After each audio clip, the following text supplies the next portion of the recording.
আল্লাহ পাকের খোঁজ করতে হইলে পাহাড়ে জঙ্গলে যেতে পারে না। আল্লাহ পাক আপনার আমার মধ্যেই আছেন। তাই আল্লাহ পাক কোরআনে ঘোষণা করেন, বিসমিল্লাহির রাহমানির রাহিম, ওয়াফি আনফুসিকুম ওয়ালা তুবসিরুন।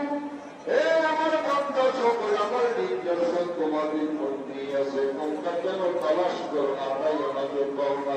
তালাশি বান্দার কবরে দেখা দিয়ে থাকি। এই কলম যদি আপনি বুঝিতে চান, আল্লাহ পাকের সন্তান পেতে চান, উসিলার মাধ্যমে আল্লাহ পাকের সন্তান পেতে হবে। বিনা উসিলায় কেউ কোনদিন আল্লাহকে পায় নাই এবং পাইবে না। এটা বড় শক্ত কঠিন কাজ।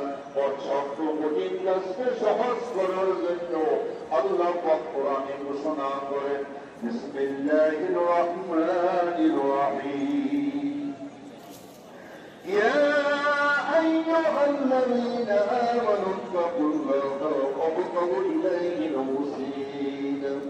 এই আমার ঈমানদার বান্দা বান্দীগণ, তোমরা আমাকে ভয় করো, আমাকে পাওয়ার জন্য মধ্যস্থ উসিলা করো। উসিলা ছিল পয়গম্বর রাসূল সবর। পয়গম্বর রাসূলের জমানায় ফেরাইতের জমানা, রাসূলুল্লাহ সাল্লাল্লাহু আলাইহি ওয়াসাল্লামের পরে কোন পয়গম্বর নবী আসে নাই এবং আসবেও না। উসিলা হইল নায়েবে রাসূল সবর।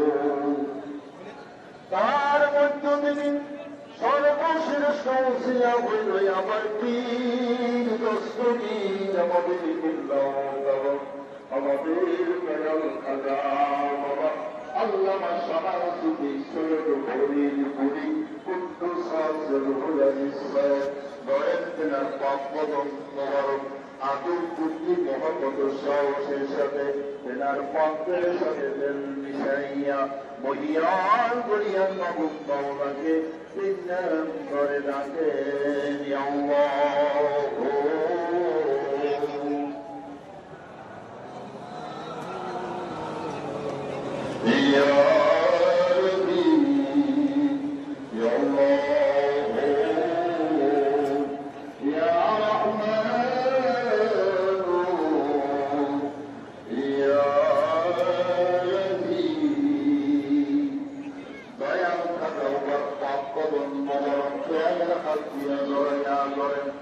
আদম বুদ্ধি মহব্বত সাহসের সাথে